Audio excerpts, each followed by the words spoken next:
About 8 or 9 in the morning I came to the same seat of yellow metal from which I had viewed the world upon the evening of my arrival. I thought of my hasty conclusions upon that evening and could not refrain from laughing bitterly at my confidence. Here was the same beautiful scene, the same abundant foliage, the same splendid palaces and magnificent ruins, the same silver river running between its fertile banks. The gay robes of the beautiful people moved hither and thither among the trees. Some were bathing in exactly the place where I had saved Weena, and that suddenly gave me a keen stab of pain. And like blots upon the landscape rose the cupolas above the ways to the underworld. I understood now what all the beauty of the overworld people covered. Very pleasant was their day, as pleasant as the day of the cattle in the field. Like the cattle, they knew of no enemies and provided against no needs. And their end was the same. I grieved to think how brief the dream of the human intellect had been. It had committed suicide. It had set itself steadfastly towards comfort and ease, a balanced society with security and permanency as its watchword. It had attained its hopes, to come to this at last. Once, life and property must have reached almost absolute safety. The rich had been assured of his wealth and comfort, the toiler assured of his life and work. No doubt in that perfect world there had been no unemployed problem, no social question left unsolved. And a great quiet had followed. It is a law of nature we overlook, that intellectual versatility is the compensation for change, danger, and trouble. An animal perfectly in harmony with its environment is a perfect mechanism. Nature never appeals to intelligence until habit and instinct are useless. There is no intelligence where there is no change and no need of change. Only those animals partake of intelligence that have to meet a huge variety of needs and dangers. So, as I see it, the upper world man had drifted towards his feeble prettiness, and the underworld to mere mechanical industry. But that perfect state had lacked one thing even for mechanical perfection: absolute permanency. Apparently, as time went on, the feeding of the underworld, however it was effected, had become disjointed. Mother Necessity, who had been staved off for a few thousand years, came back again, and she began below. The underworld being in contact with machinery, which, however perfect, still needs some little thought outside habit, had probably retained perforce rather more initiative, if less of every other human character, than the upper. And when other meat failed them, they turned to what old habit had hitherto forbidden. So I say I saw it in my last view of the world of 802,701. It may be as wrong an explanation as mortal wit could invent. It is how the thing shaped itself to me, and as that I give it to you. After the fatigues, excitements, and terrors of the past days, and in spite of my grief, this seat and the tranquil view and the warm sunlight were very pleasant. I was very tired and sleepy, and soon my theorizing passed into dozing. Catching myself at that, I took my own hint, and spreading myself out upon the turf, I had a long and refreshing sleep. I awoke a little before sunsetting.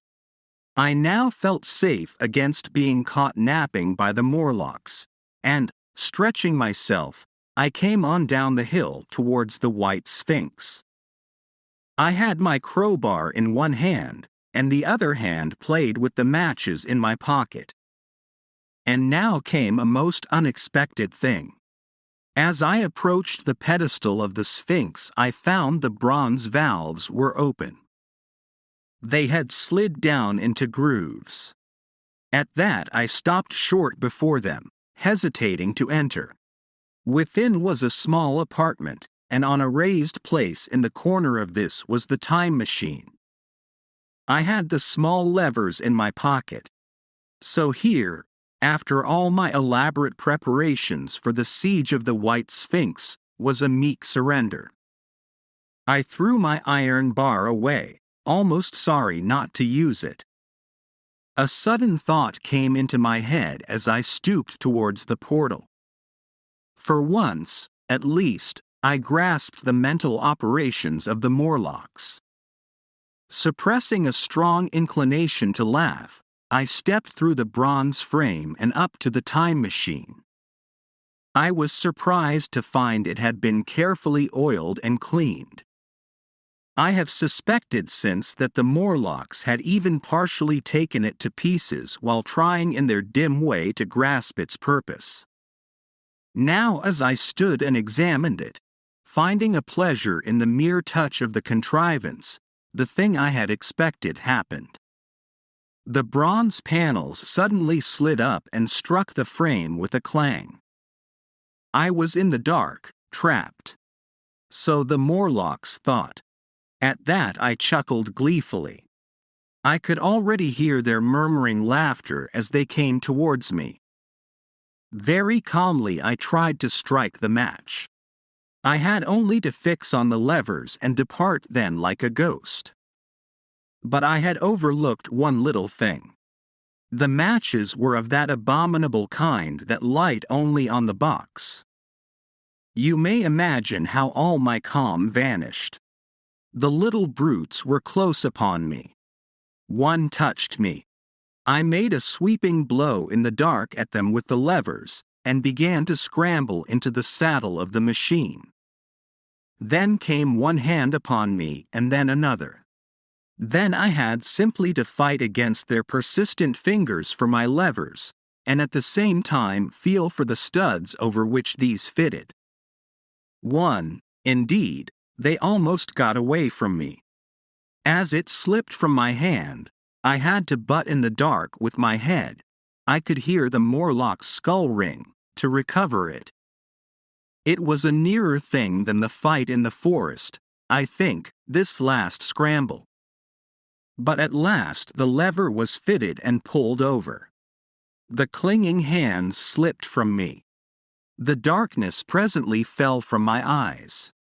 I found myself in the same gray light and tumult I have already described. As I drove on, a peculiar change crept over the appearance of things. The palpitating grayness grew darker. Then, though I was still traveling with prodigious velocity, the blinking succession of day and night, which was usually indicative of a slower pace, returned and grew more and more marked. This puzzled me very much at first. The alternations of night and day grew slower and slower, and so did the passage of the sun across the sky, until they seemed to stretch through centuries. At last a steady twilight brooded over the earth, a twilight only broken now and then when a comet glared across the darkling sky. The band of light that had indicated the sun had long since disappeared. For the sun had ceased to set, it simply rose and fell in the west, and grew ever broader and more red. All trace of the moon had vanished. The circling of the stars, growing slower and slower, had given place to creeping points of light. At last, some time before I stopped, the sun, red and very large, halted motionless upon the horizon, a vast dome glowing with a dull heat, and now and then suffering a momentary extinction.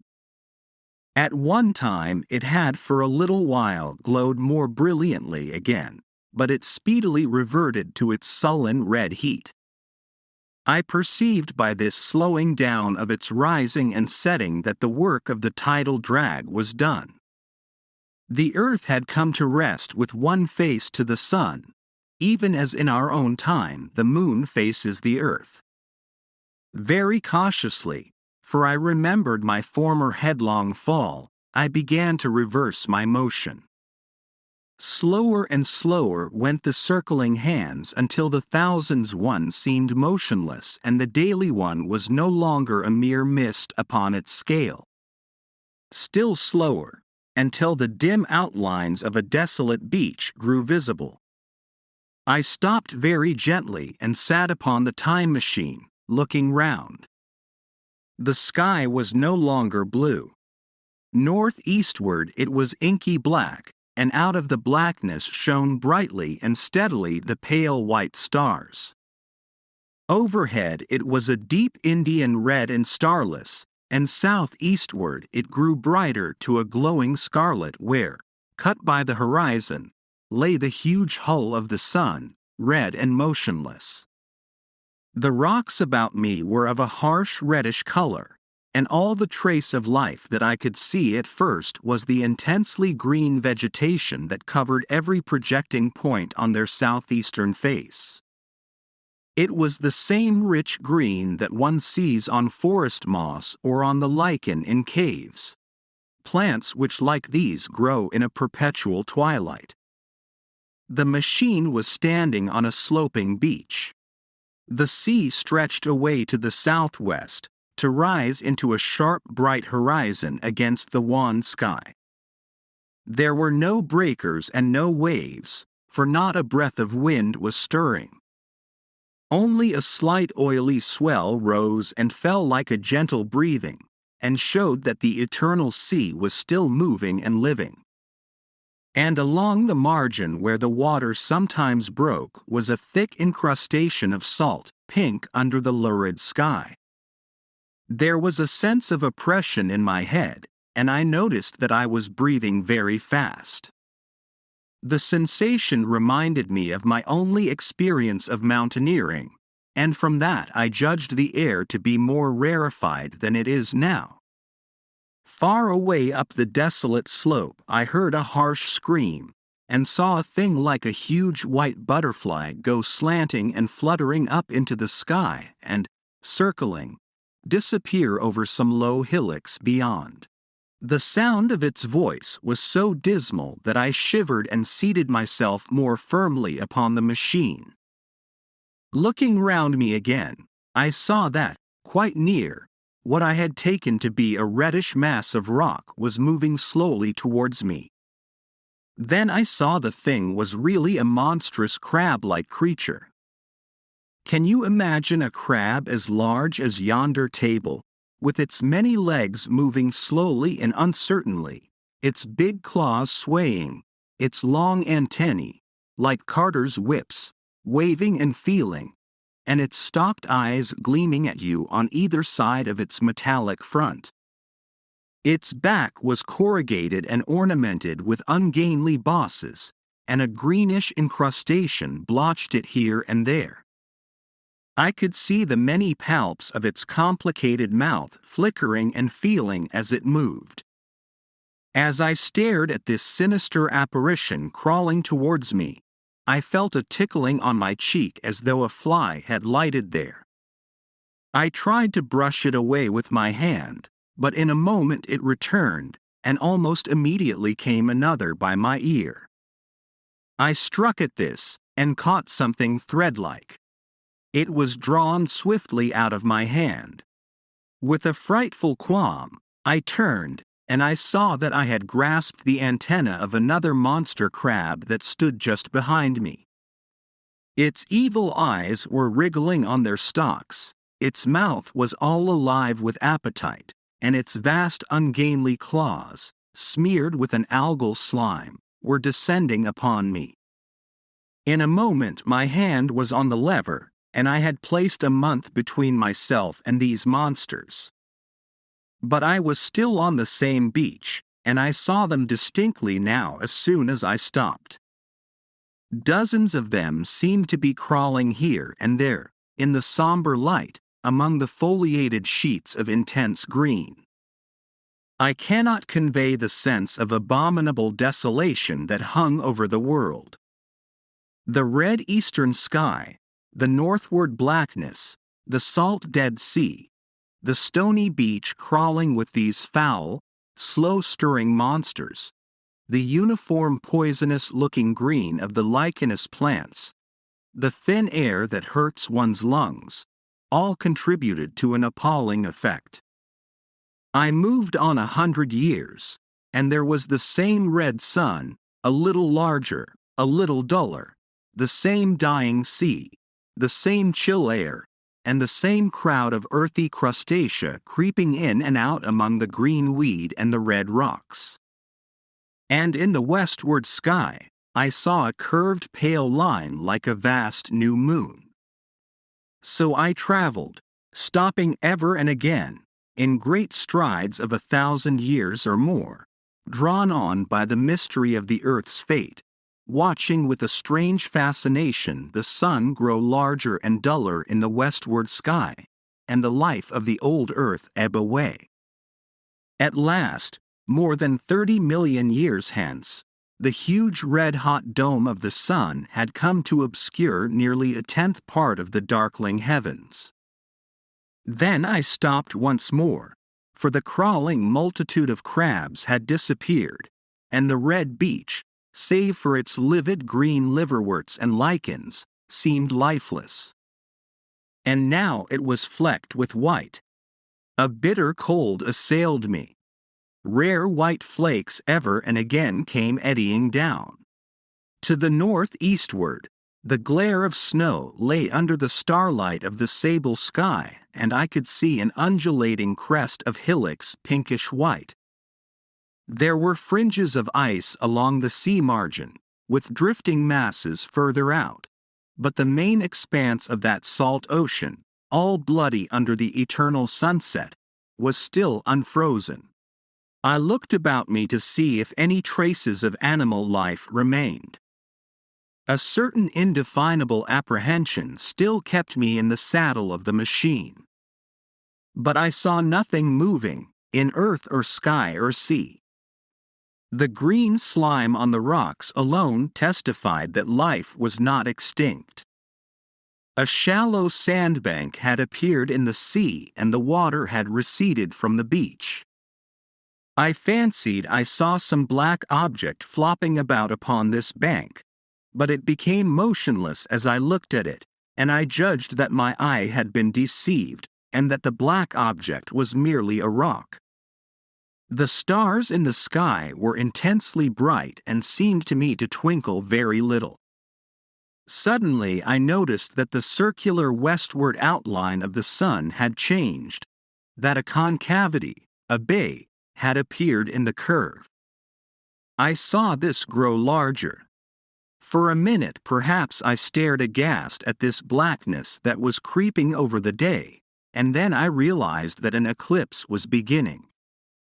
Either the moon or the planet Mercury was passing across the sun's disk.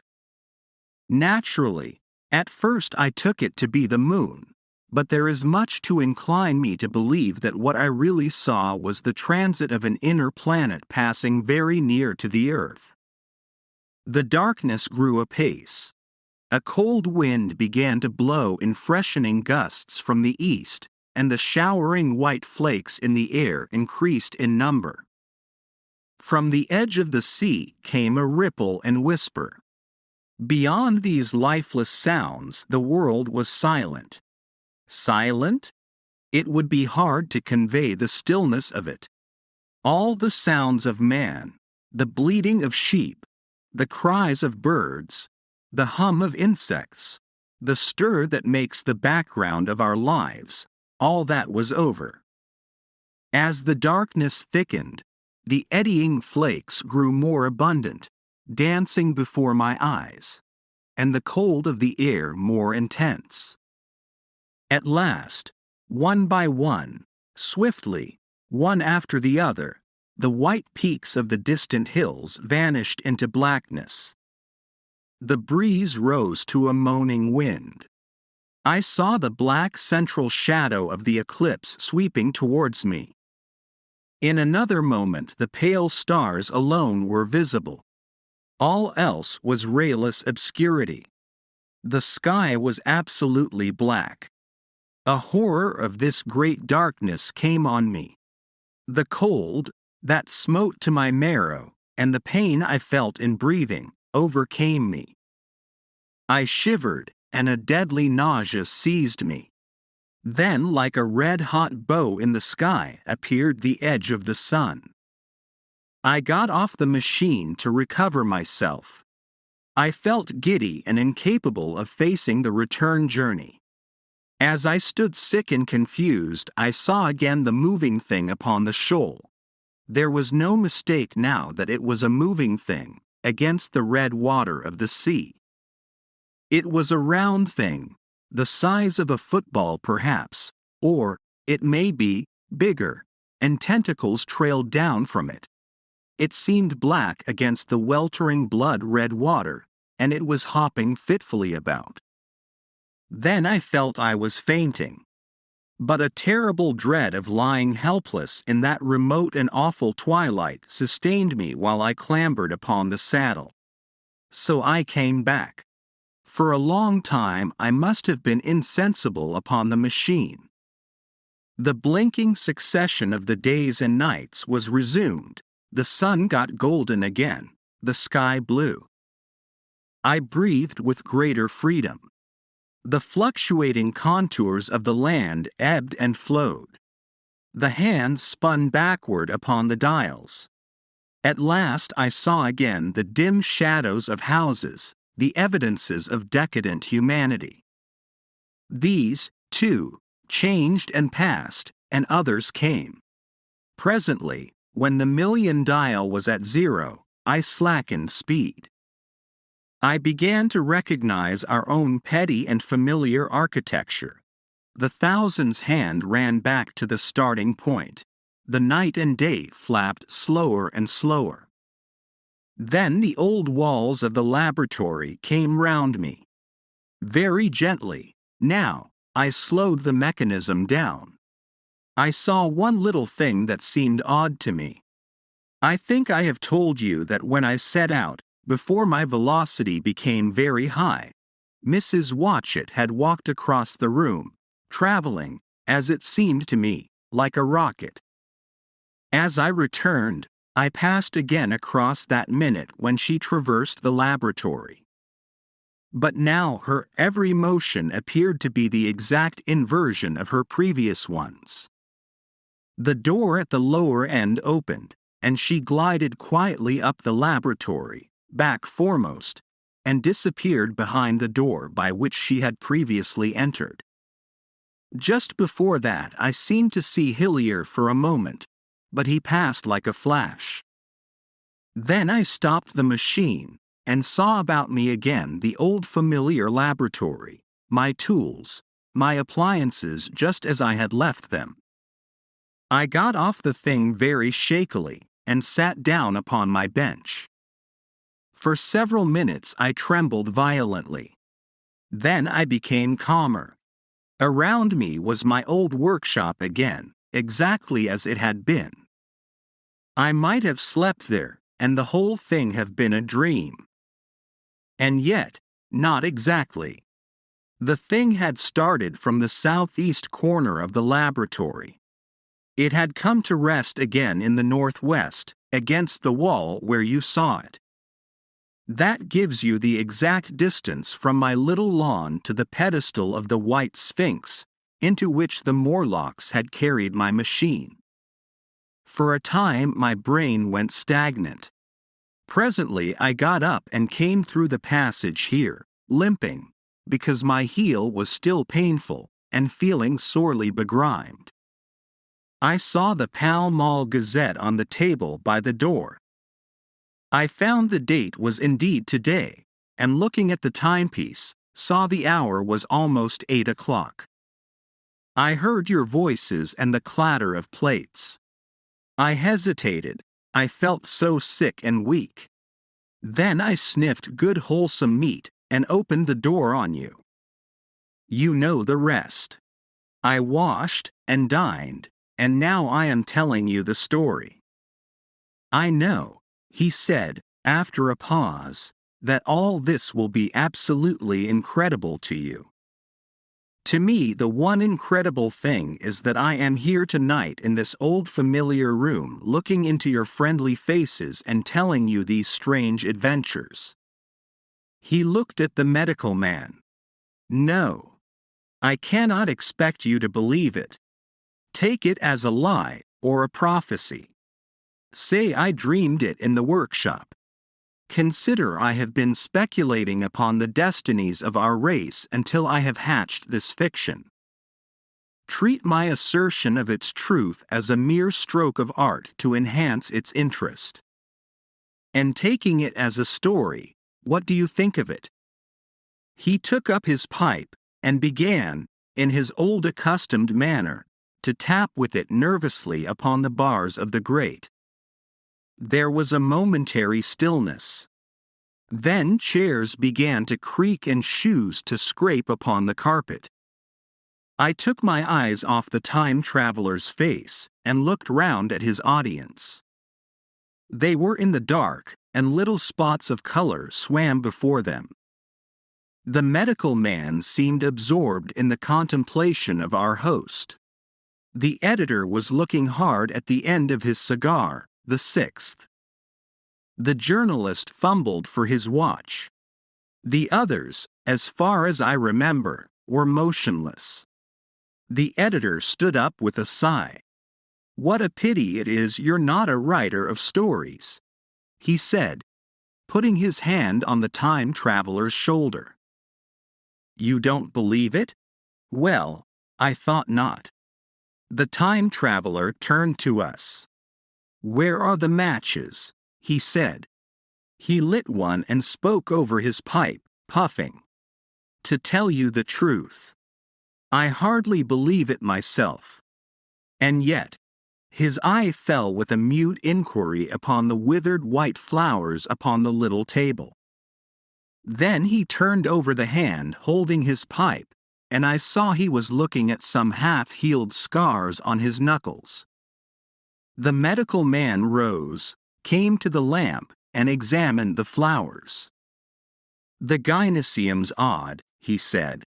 The psychologist leant forward to see, holding out his hand for a specimen. "I'm hanged if it isn't 1:45, said the journalist. "How shall we get home?" "Plenty of cabs at the station," said the psychologist. "It's a curious thing," said the medical man, "but I certainly don't know the natural order of these flowers." "May I have them?" The time traveler hesitated. Then suddenly, "Certainly not." "Where did you really get them?" said the medical man. The time traveler put his hand to his head. He spoke like one who was trying to keep hold of an idea that eluded him. "They were put into my pocket by Weena when I traveled into time." He stared round the room. "I'm damned if it isn't all going. This room and you and the atmosphere of every day is too much for my memory. Did I ever make a time machine, or a model of a time machine? Or is it all only a dream? They say life is a dream, a precious poor dream at times, but I can't stand another that won't fit. It's madness. And where did the dream come from? I must look at that machine. If there is one." He caught up the lamp swiftly and carried it, flaring red, through the door into the corridor. We followed him. There in the flickering light of the lamp was the machine sure enough, squat, ugly, and askew. A thing of brass, ebony, ivory, and translucent glimmering quartz. Solid to the touch, for I put out my hand and felt the rail of it, and with brown spots and smears upon the ivory, and bits of grass and moss upon the lower parts, and one rail bent awry. The time traveler put the lamp down on the bench and ran his hand along the damaged rail. "It's all right now," he said. "The story I told you was true. I'm sorry to have brought you out here in the cold." He took up the lamp and, In an absolute silence, we returned to the smoking room. He came into the hall with us and helped the editor on with his coat. The medical man looked into his face and, with a certain hesitation, told him he was suffering from overwork, at which he laughed hugely. I remember him standing in the open doorway, bawling good night. I shared a cab with the editor. He thought the tale a gaudy lie. For my own part, one was unable to come to a conclusion. The story was so fantastic and incredible, the telling so credible and sober. I lay awake most of the night thinking about it. I determined to go next day and see the time traveler again. I was told he was in the laboratory, and being on easy terms in the house, I went up to him. The laboratory, however, was empty. I stared for a minute at the time machine and put out my hand and touched the lever. At that, the squat, substantial-looking mass swayed like a bough shaken by the wind. Its instability startled me extremely, and I had a queer reminiscence of the childish days when I used to be forbidden to meddle. I came back through the corridor. The time traveler met me in the smoking room. He was coming from the house. He had a small camera under one arm and a knapsack under the other. He laughed when he saw me and gave me an elbow to shake. "I'm frightfully busy," said he, "with that thing in there. But is it not some hoax?" I said, "Do you really travel through time?" "Really and truly I do." And he looked frankly into my eyes. He hesitated. His eye wandered about the room. "I only want half an hour," he said. "I know why you came, and it's awfully good of you. There's some magazines here. If you'll stop to lunch, I'll prove you this time traveling up to the hilt, specimen and all. If you'll forgive my leaving you now." I consented, hardly comprehending then the full import of his words, and he nodded and went on down the corridor. I heard the door of the laboratory slam, seated myself in a chair, and took up a daily paper. What was he going to do before lunchtime? Then suddenly I was reminded by an advertisement that I had promised to meet Richardson, the publisher, at 2. I looked at my watch and saw that I could barely save that engagement. I got up and went down the passage to tell the time traveler. As I took hold of the handle of the door, I heard an exclamation, oddly truncated at the end, and a click and a thud. A gust of air whirled round me as I opened the door, and from within came the sound of broken glass falling on the floor. The time traveler was not there. I seemed to see a ghostly, indistinct figure sitting in a whirling mass of black and brass for a moment. A figure so transparent that the bench behind with its sheets of drawings was absolutely distinct. But this phantasm vanished as I rubbed my eyes. The time machine had gone. Save for a subsiding stir of dust, the further end of the laboratory was empty. A pane of the skylight had, apparently, just been blown in. I felt an unreasonable amazement. I knew that something strange had happened, and for the moment could not distinguish what the strange thing might be. As I stood staring, the door into the garden opened, and the man-servant appeared. We looked at each other. Then ideas began to come. "Has Mr. gone out that way?" said I. "No, sir. No one has come out this way. I was expecting to find him here." At that I understood.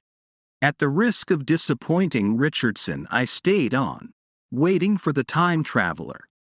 Waiting for the second, perhaps still stranger story, and the specimens and photographs he would bring with him. but I am beginning now to fear that I must wait a lifetime. The time traveler vanished 3 years ago. And, as everybody knows now, he has never returned. Epilogue. One cannot choose but wonder. Will he ever return? It may be that he swept back into the past, and fell among the blood-drinking, hairy savages of the age of unpolished stone, into the abysses of the Cretaceous Sea, or among the grotesque saurians, the huge reptilian brutes of the Jurassic times. He may even now, if I may use the phrase, be wandering on some plesiosaurus-haunted oolitic coral reef, or beside the lonely saline lakes of the Triassic Age. Or did he go forward, into one of the nearer ages, in which men are still men, but with the riddles of our own time answered and its wearisome problems solved? Into the manhood of the race. For I, for my own part, cannot think that these latter days of weak experiment, fragmentary theory, and mutual discord are indeed man's culminating time. I say, for my own part. I know, for the question had been discussed among us long before the time machine was made, thought but cheerlessly of the advancement of mankind, and saw in the growing pile of civilization only a foolish heaping that must inevitably fall back upon and destroy its makers in the end. If that is so, it remains for us to live as though it were not so. But to me the future is still black and blank, is a vast ignorance, lit at a few casual places by the memory of his story. And I have by me, for my comfort, 2 strange white flowers, shriveled now, and brown and flat and brittle, to witness that even when mind and strength had gone, gratitude and a mutual tenderness still lived on in the heart of man.